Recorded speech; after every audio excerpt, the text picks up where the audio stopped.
The medic bay smelled wrong. I had served in the Galactic Defense Coalition for 12 cycles, and in all that time, I had never encountered a scent quite like this.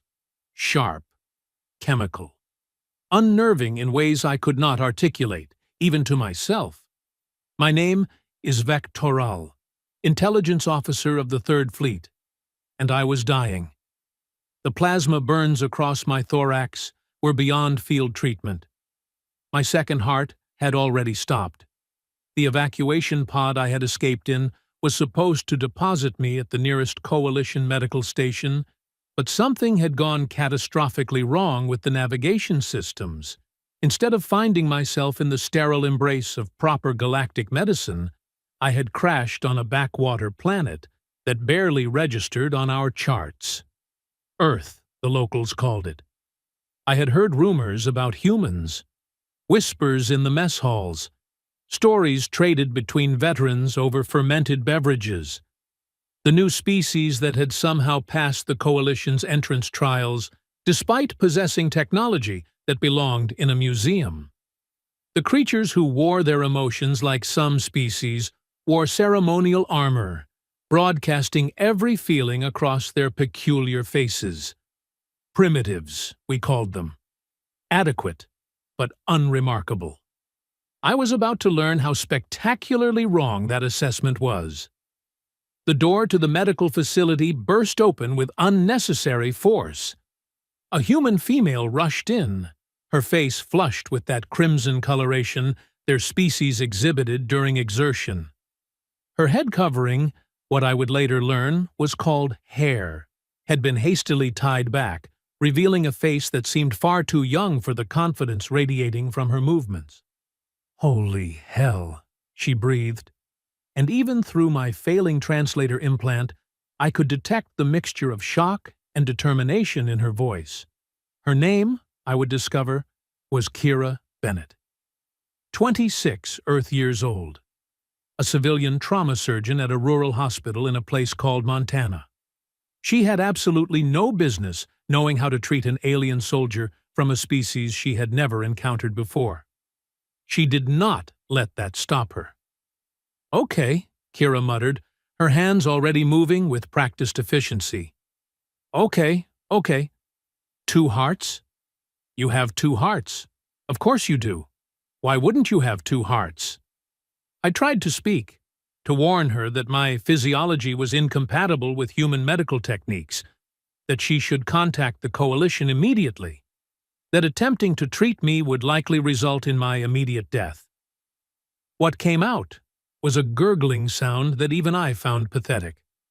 Hey, she said, and her hand, warm and impossibly soft, pressed against what passed for my shoulder. "Stay with me. I know you can't understand me, but you're going to be fine. You hear me? Fine." She was lying, of course. I was medical officer trained myself. I knew what fatal injuries looked like, and mine qualified spectacularly. But there was something in her voice, something in the absolute refusal to acknowledge reality that made my remaining heartbeat just a fraction stronger. The next hour dissolved into a blur of pain and impossible competence. Kira worked with a speed that would have impressed Coalition combat medics. She had called for assistance, and 2 other humans had arrived, both looking equally shocked, but adapting with that peculiar human flexibility we had noted in the species assessments. One was an older male with gray hair, Dr. Ellis, who kept making vocalizations that sounded like laughter, even as his hands performed delicate procedures. The other was a younger female named Jenna, whose hands shook for approximately 30 seconds before steadying with remarkable resolve.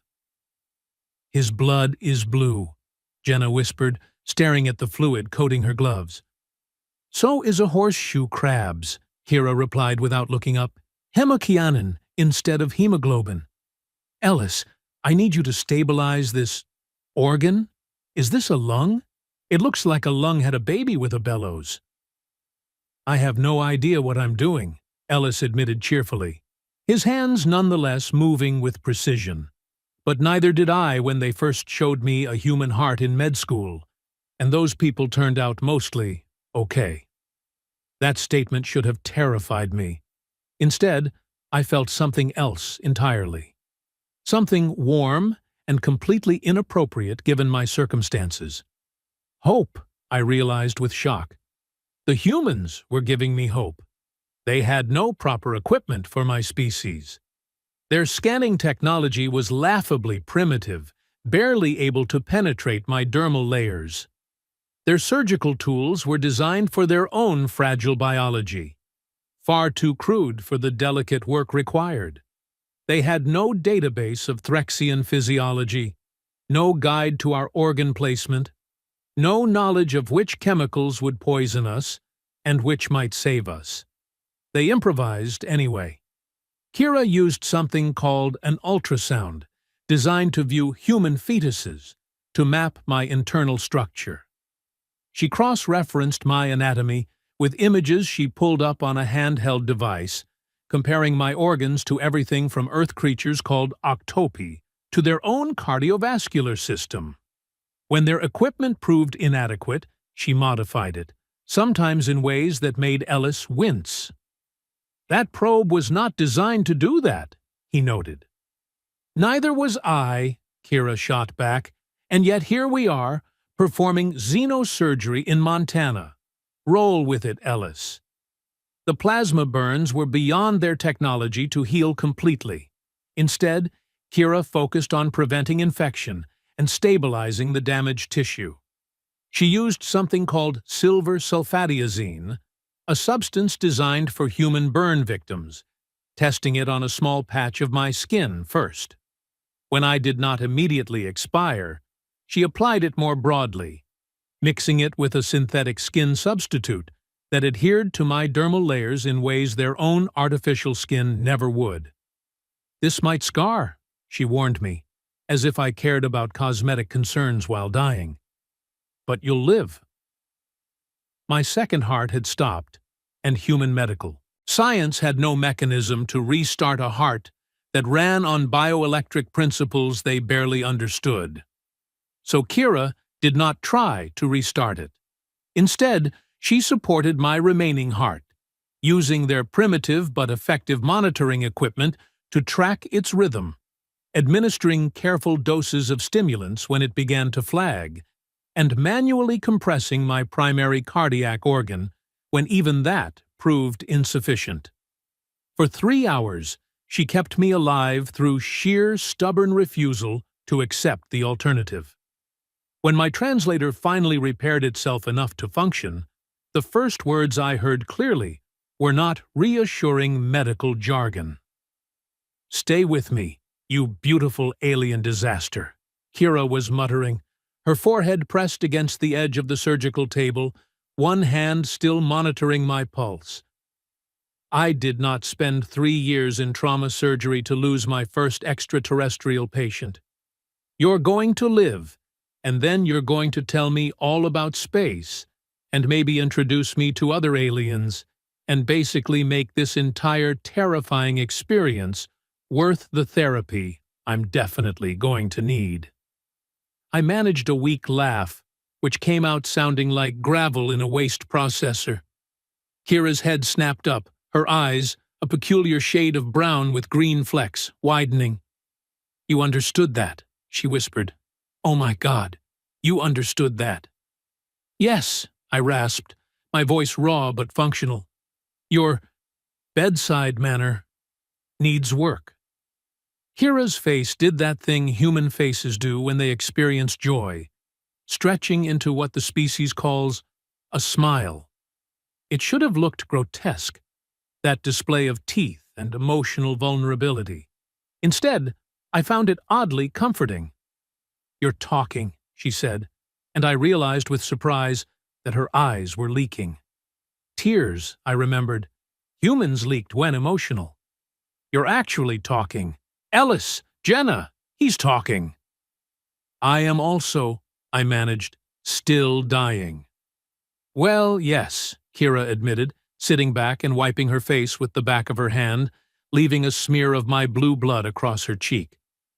but significantly less dying than you were 3 hours ago. We're going to call that a win." Ellis appeared beside her, his face bearing that expression humans made when satisfied. "Your vitals are stabilizing. That second heart of yours is still offline, but your primary ticker is holding steady. Whatever Kira did, it worked." "Whatever I did?" Kira laughed, the sound slightly unhinged. "Ellis, I have no idea what I did. I was making it up as I went along." "The best medicine often involves controlled improvisation," Ellis replied sagely. I looked between them, these humans who had saved my life using nothing but inadequate tools, incomplete knowledge, and apparently sheer stubbornness. Standard coalition protocol would have declared me unsalvageable. My own people would have focused on making my death comfortable rather than attempting the impossible. These humans had not received that memo. "Why?" I asked, the question escaping before I could consider the wisdom of it. "Why save me? Your species barely knows we exist. I could be dangerous. I could be carrying diseases. I could be a threat." Kira looked at me as though I had asked why water was wet. "Because you needed help," she said simply. "What else would we do?" Over the following days, I learned that this was not merely Kira's personal philosophy. It was, apparently, a distressingly common human trait. The hospital administrator, a stern woman named Margaret, who had initially been furious about the unauthorized use of medical facilities, took one look at my condition and authorized whatever resources Kira needed. The local government, after approximately 6 hours of panic, decided that harboring an injured alien was perfectly acceptable, and began making arrangements to contact the coalition. The town's residents started leaving food at the hospital, uncertain what I could eat but determined to help anyway. One elderly human male left a casserole and a note that read, "Welcome to Earth. Sorry about the crash." I consumed the casserole carefully, analyzing each component. It would not kill me, though the dairy products their species enjoyed would require my system to adapt. The note, however, affected me more than the food. The casual acceptance, the apology for circumstances beyond their control, the simple welcome. Humans, I was learning, were dangerously kind. Kira visited daily, even after her shifts ended. She brought me human entertainment, attempting to explain concepts like movies and music. She described her planet with enthusiasm, pointing to pictures on her communication device, showing me landscapes and cities and animals with names like dog and cat that served no apparent purpose beyond companionship. "You keep creatures that provide no tactical or nutritional advantage?" I asked, bemused. "We keep them because they're cute and we love them," Kira replied. "Not everything needs a tactical purpose." This statement felt revolutionary. She told me about human history, and I listened with growing horror and fascination. Wars that devastated continents, diseases that killed millions, natural disasters that should have driven the species to extinction. Through all of it, humans had persisted, adapted, and somehow retained that irrational optimism that seemed baked into their genetic code. "We're stubborn," Kira explained. "It's basically our species' defining trait. We don't know when to quit." "That much," I said dryly, "I had noticed." My recovery should have taken months. Human medical intervention, combined with my own people's regenerative abilities, compressed it to weeks. My second heart remained offline, which would require coalition medical technology to repair. But I was mobile, functional, and alive against all reasonable expectations. The coalition arrived on day 17. A diplomatic vessel, sleek and impressive, descended on coordinates I had transmitted. The landing drew crowds of humans, all eager for their first official contact with galactic society. Their enthusiasm was adorable and slightly concerning in equal measure. Ambassador Krell Tarn, a Vosh diplomat whose species had been coalition members for 600 years, emerged from the vessel with appropriate gravitas. His entourage included medical personnel, security forces, and various officials, whose purpose I could not immediately determine. I stood beside Kira as they approached, acutely aware of how primitive Earth's landing area looked compared to proper spaceports. The humans had cleared a field and added lights. It was charmingly inadequate. "Officer Vectoral!" Krell Tarn's voice resonated through his chest cavity, his translator rendering it in perfect galactic standard.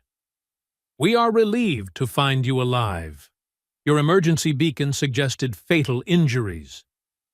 "The reports of my death," I replied, "were greatly exaggerated, thanks to human intervention." Krell Tarn's eyes, all four of them, focused on Kira. She straightened slightly under the attention, but did not back down. Humans, I had learned, had little instinctive fear of the unknown. It was either admirable or insane, possibly both. "You are the medical practitioner responsible for his survival?" the ambassador asked. "I'm one of them," Kira replied. Dr. Ellis and Nurse Jenna helped.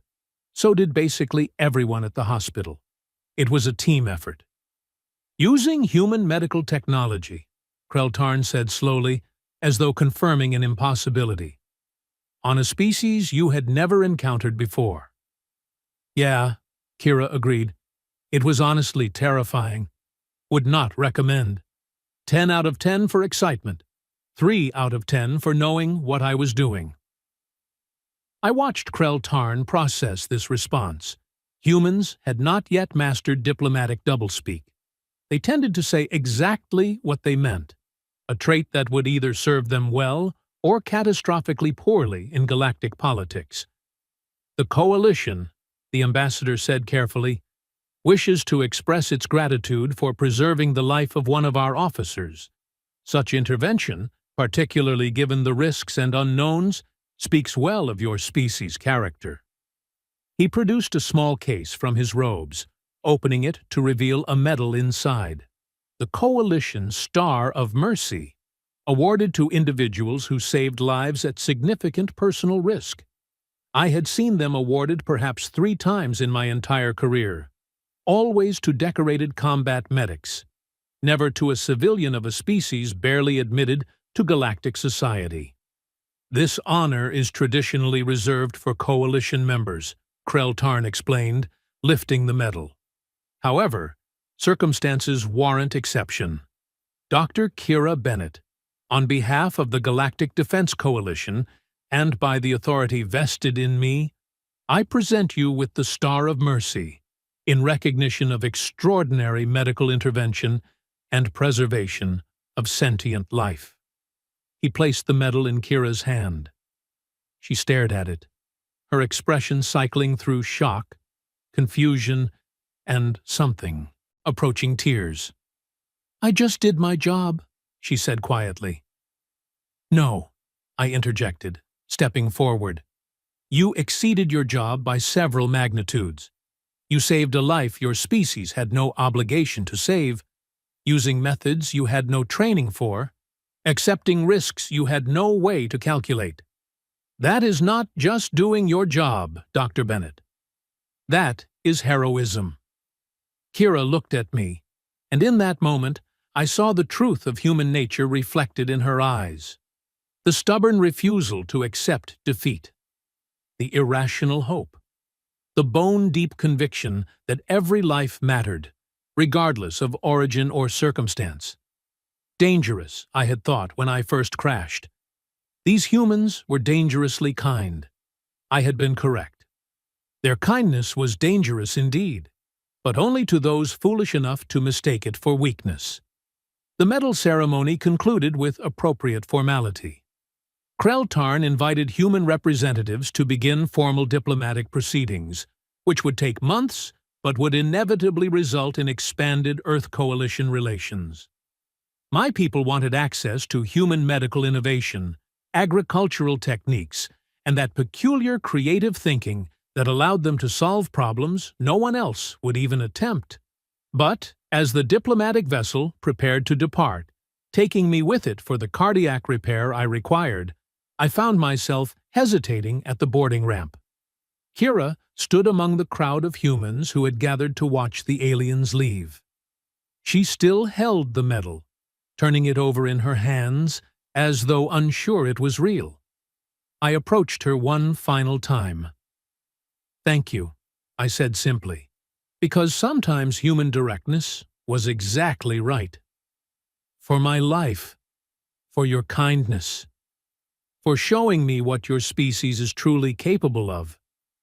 Kira smiled, that peculiar expression that still looked slightly wrong but felt entirely right. "Come back sometime," she said. "We'll have coffee. I'll teach you about terrible Earth reality TV. It'll be great." "I would like that," I replied, meaning it more than was probably appropriate for a coalition intelligence officer. As the vessel lifted off, carrying me back to the wider galactic community, I looked down at Earth growing smaller beneath us.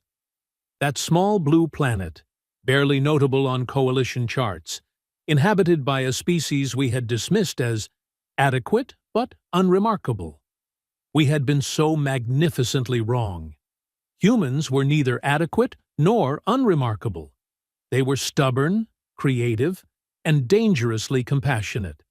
They would reshape the galactic community in ways we could not yet imagine, not through military might or technological superiority, but through that fundamental refusal to give up on anyone, even dying aliens who crashed unannounced into their lives. The galaxy, I suspected, was about to learn what I had learned.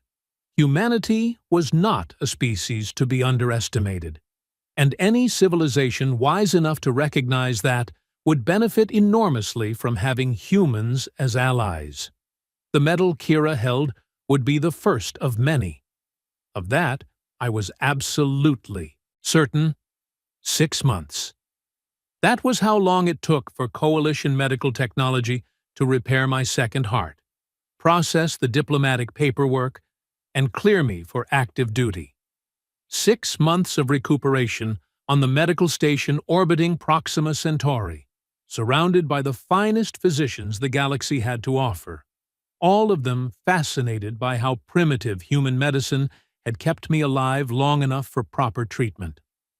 6 months of thinking about a surgeon in Montana who had saved my life with improvised equipment and sheer determination. I was not the same officer who had crashed on Earth. The experience had changed something fundamental in how I viewed the universe, particularly how I viewed humanity. My reports to coalition intelligence reflected this shift, though I suspected my superiors thought the trauma had affected my judgment. They assigned me to the newly established Earth Liaison program anyway. Apparently, having nearly died on a planet made you the ideal candidate to facilitate diplomatic relations with that planet. Coalition logic at its finest. The position came with unexpected privileges: regular travel to Earth, direct communication channels with human governmental bodies, access to their scientific communities as they worked to bridge the technological gap between their civilization and the rest of the galaxy. It also came with one specific request I had submitted personally and had, somewhat to my surprise, been approved: medical consultation rights with Dr. Kira Bennett. The official justification was that my unique case required ongoing monitoring by the physician most familiar with the initial treatment. The real reason was that I wanted to see her again, wanted to understand if that spark of connection I had felt was genuine or merely trauma-induced gratitude. The transport shuttle descended through Earth's atmosphere 3 weeks after my official appointment to the liaison program. I had sent advance notice to the hospital in Montana, keeping the message professional and brief. Dr. Bennett's response had been characteristically human.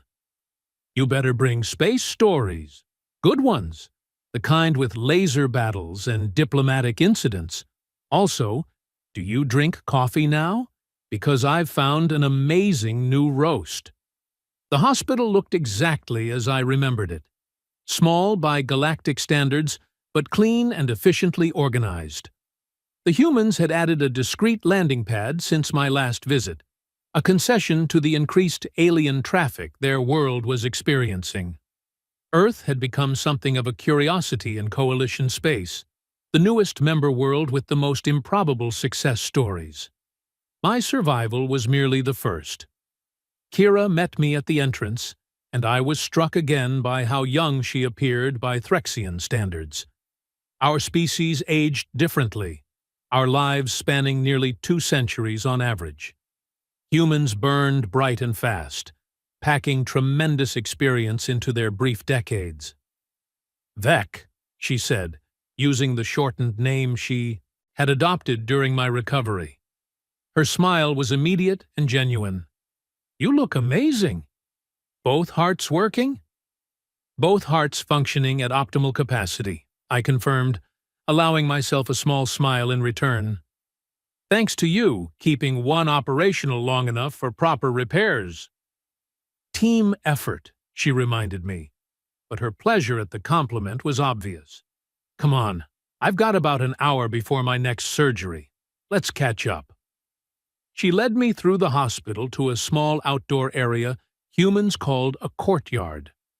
Plants grew in organized chaos, and the air smelled of growing things and that peculiar earth mixture of oxygen and nitrogen that still felt slightly foreign to my respiratory system. We sat at a metal table, and Kira produced 2 containers of the beverage called coffee. I had tried it during my previous stay, and found it simultaneously unpleasant and addictive, much like many aspects of human culture. So, Kira began, wrapping her hands around her container in that way humans did for warmth and comfort. Space stories. I'm ready. Hit me with your best. I told her about the Vosh trade negotiations that had nearly collapsed over a misunderstanding about food presentation. About the Kelix ambassador who had been terrified of human dogs, convinced they were miniature predators.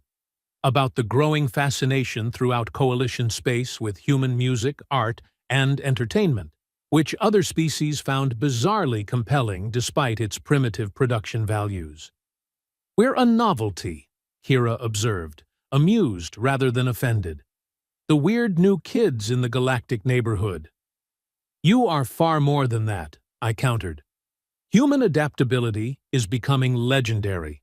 Your scientists are already proposing solutions to problems that have stymied Coalition researchers for decades. Your engineers are finding applications for galactic technology we never considered. Your medical community is revolutionizing how we approach cross-species treatment. Kira raised an eyebrow. Because I got lucky with you? Because you succeeded where you should have failed, I corrected. And because you taught us something crucial. We had become complacent, relying on established protocols and proven methods. Humans approach every problem as though protocols are merely suggestions. That flexibility is valuable beyond measure. She considered this while sipping her coffee.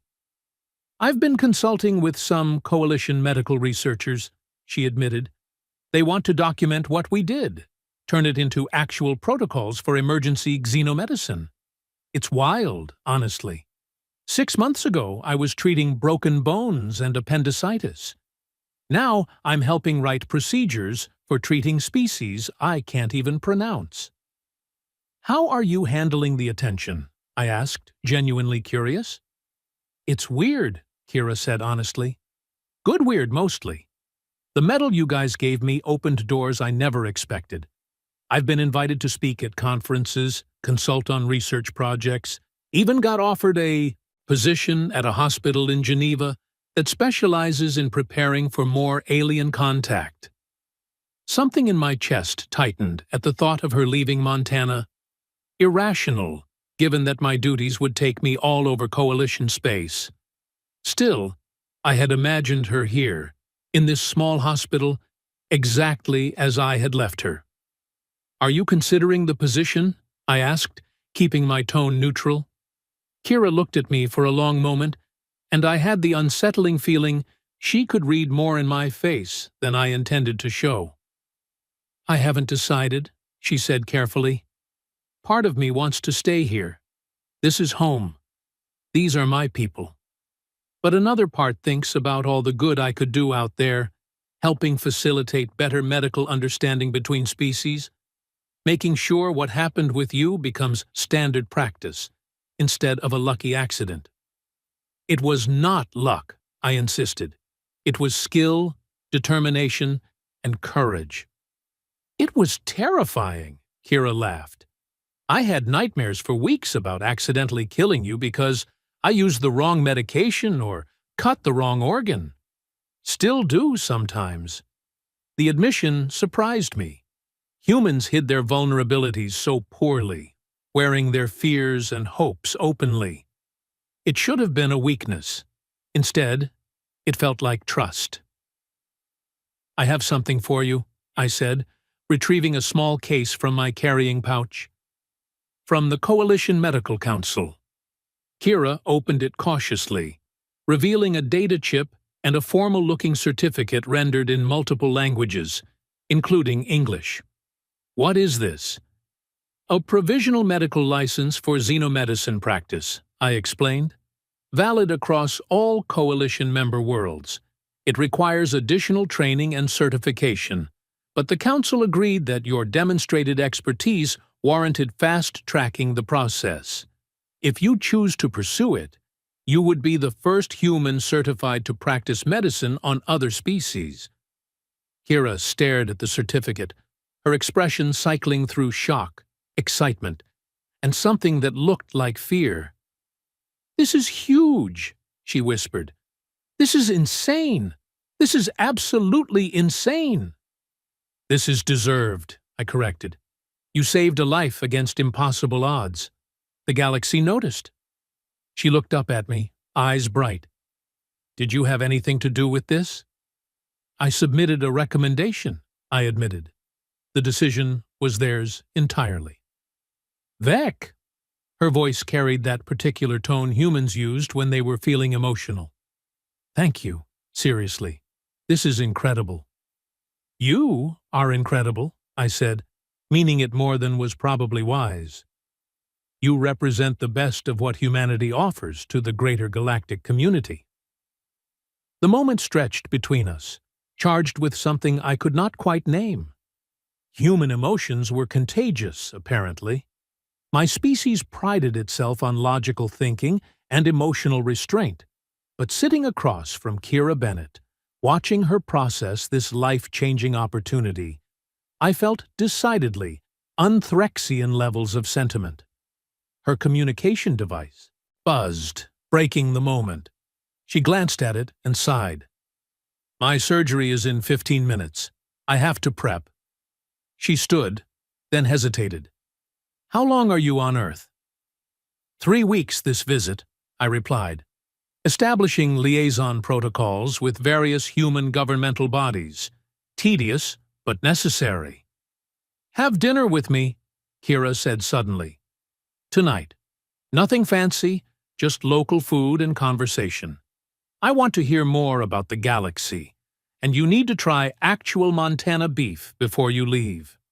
I should have declined. Maintaining professional boundaries between Coalition officers and civilian consultants was standard protocol. Personal relationships complicated diplomatic assignments.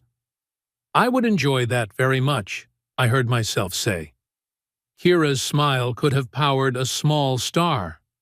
That evening, she took me to what she called a steakhouse, a human establishment that specialized in cooking animal flesh to various degrees of thermal preparation. The other patrons stared openly at my presence, but Montana humans had grown somewhat accustomed to occasional alien visitors. Several nodded greetings. One elderly female actually waved. "You are something of a local celebrity," I observed. "We're both local celebrities," Kira corrected, studying a menu. "The alien who crashed and the doctor who saved him." We're basically a feel-good news story that people bring up at parties. The meal was educational. Humans consumed dead animal tissue with an enthusiasm that should have been disturbing but was somehow endearing.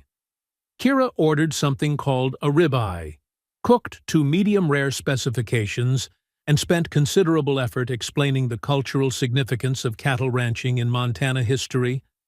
I tried a small portion. The texture was challenging, but the flavor was acceptable. More importantly, Kira's obvious pleasure in sharing her culture made the experience worthwhile. "Tell me about Threxia," she requested, working through her meal with efficient precision. "Your homeworld, what's it like?" I described the crystal cities of my planet. The twin suns that painted our skies in shades humans had no names for. The vast archives where my people stored millennia of accumulated knowledge. I told her about our complex social hierarchies, our emphasis on intellectual achievement, our slow, careful approach to change and innovation. "It sounds beautiful," Kira said when I finished, "and kind of lonely." The observation struck deeper than expected. "Lonely? All that knowledge and achievement, but you described it like a museum. Where's the chaos, the mess, the parts where things go wrong and people have to improvise?"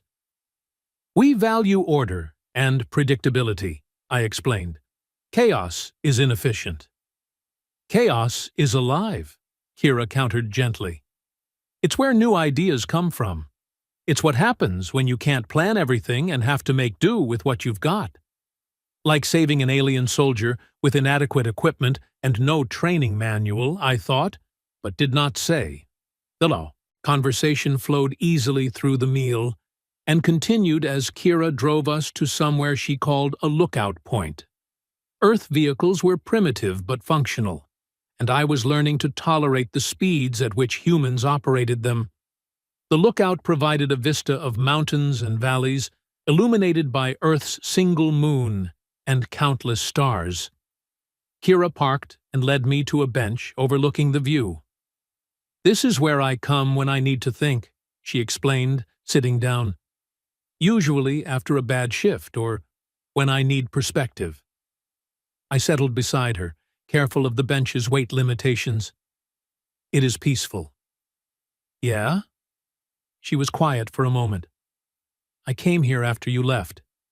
Kept thinking about what you said, about humans being more than adequate, about how we might matter in the bigger galactic picture." "You do matter," I assured her. "More than you realize." "I've been thinking about Geneva," Kira admitted, "about that position, about what it would mean to leave Montana and work toward building better bridges between humans and everyone else out there." My chest tightened again, that peculiar sensation I was experiencing with increasing frequency around this human. "What have you concluded?" "That I'm terrified," she laughed, "and that I probably need to do it anyway. You don't get opportunities like this by playing it safe." "No," I agreed. "You do not." She turned to face me directly. "What about you? What do you want, Vec? Really want, beyond the diplomatic duties and the reports?" The question should have been easy to deflect. I was trained in information security, in maintaining appropriate professional distance, but Kira's directness demanded honesty in return. "I want to understand your species better," I said carefully. "Not as an intelligence officer or diplomat, but personally. I want to know why you saved me when logic suggested you should not. Why you risk yourselves for others without hesitation. Why you face impossible situations with jokes instead of fear." "And," Kira prompted, sensing there was more. "And I want to see you again," I admitted. "Regularly. Not just as a professional courtesy, but because your company brings me something I did not know I was missing." The silence stretched between us, filled with the sounds of Earth's night. Insects chirping, wind through vegetation, distant animal calls. "That's not standard diplomatic protocol, is it?" Kira finally asked, her voice soft. "No," I confirmed. "It is not." "Good," she said, and reached over to take my hand. Human hands were remarkably soft compared to Threxian dermal plating. Fragile, really. Yet the connection felt like something solid and real, bridging the vast differences between our species. "I want to see you too," Kira continued. "I've been trying to convince myself it was just gratitude or fascination with the exotic alien, but it's more than that. You're brilliant and kind, and you see humans as something special instead of primitive. That matters to me." "You are special," I said. "And not primitive, merely younger as a civilization. There is a difference." "We're going to have to figure this out carefully," Kira observed. "The whole cross-species relationship thing. I'm guessing that comes with complications." "Significant complications," I agreed. "Biological incompatibilities, cultural misunderstandings, logistical challenges given our respective duties, potential diplomatic incidents if handled poorly." "But possible?" Kira asked. I thought about the past 6 months, the constant thoughts of this human surgeon, the way my hearts had responded when I saw her again, the feeling of rightness sitting here beside her, looking at her world stars. "Possible," I confirmed, "and worth pursuing despite the complications." Kira squeezed my hand gently. "Then we'll figure it out. Humans are good at improvising, remember?" We sat there for another hour, talking about possibilities and plans. Kira would pursue the Geneva position, building her expertise in xenomedicine. I would continue my liaison duties, but request frequent assignments to Earth. We would communicate regularly, navigate the complexities together, and see where this improbable connection might lead. It was messy and uncertain, and completely illogical by Threxian standards. It was also perfectly human, I was learning. And perhaps that was exactly what I needed. The next 3 weeks passed too quickly. I completed my official duties, establishing protocols and communication channels that would facilitate Earth's growing integration into coalition affairs. But the moments I treasured most were the stolen hours with Kira, learning about her world and teaching her about mine. She introduced me to human art, music that conveyed emotion through sound patterns I was still learning to interpret. I taught her basic galactic standard, watching her laugh at the formal conjugations. We shared meals and stories and quiet moments that felt significant in ways I could not articulate. On my final evening before departure, we returned to the hospital where our story had begun. The medic bay had been upgraded with some coalition technology, gifts from the medical council to facilitate future cross-species emergencies. "This is where you were lying when I first saw you," Kira said, running her hand along the examination table. "You looked so broken. I remember thinking there was no way you'd survive." "And yet I did," I replied, "because you refused to accept the alternative." "Stubborn human nature," she smiled. "It's gotten our species this far." I pulled a small box from my pouch, something I had commissioned during my recovery period. Inside was a pendant, crafted by a Threxian artisan from materials sourced from both our worlds.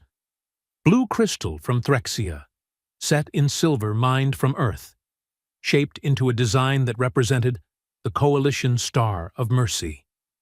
"A reminder," I said, as I placed it in her hands, "that you changed more than just my life. You changed how the galaxy sees humanity. Every life you save from this point forward, human or otherwise, reflects that initial act of compassion." Kira's eyes leaked again, those emotional tears that still fascinated me. She clasped the pendant carefully. "I'm going to miss you," she said simply. "I will miss you as well," I replied. But this is not an ending, merely a transition. "Promise me something," Kira said. "Promise that no matter how complicated things get, we'll keep being honest with each other. No diplomatic doublespeak, no hiding behind professional protocol, just truth." "I promise," I agreed. "Humans may have taught me many things, but that directness might be the most valuable." We stood there in the medic bay, where our improbable story began, two beings from different worlds who had found something unexpected in each other. The galaxy would call it unusual, perhaps even inappropriate. But standing there with Kira, feeling the rightness of the moment, I understood what humans meant when they talked about following your heart. Even if you had two of them, recently repaired, both beating in patterns that suggested emotions you were not supposed to feel. The next morning, I boarded the Coalition transport for departure. Kira stood among the gathered crowd, that pendant visible against her shirt. She did not wave dramatically or call out farewells. Instead, she simply met my eyes and nodded once, a gesture of understanding and promise.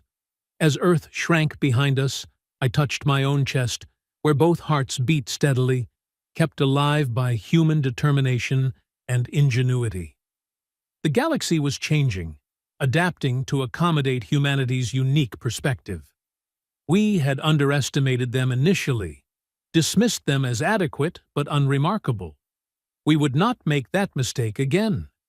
And somewhere in Geneva, a human surgeon would be learning xenomedicine, building bridges between species, carrying forward the legacy of compassion that had saved one dying alien soldier in a Montana hospital. The medal she had received was just the beginning. I suspected, given humanity's track record for defying expectations, it would be far from the last. My people valued logic and careful planning. But perhaps, I thought, as the transport jumped to faster-than-light travel, there was wisdom in the human approach as well, in taking chances, in refusing to give up, in finding connection despite impossible odds. After all, Kira had saved my life using methods that should not have worked. Maybe that same impossible success could apply to other areas as well.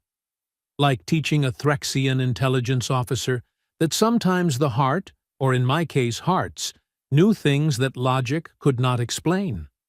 The galaxy was vast and full of wonders. But the greatest wonder I had found was surprisingly simple. A human surgeon in Montana who had looked at a dying alien and decided that every life mattered, regardless of origin.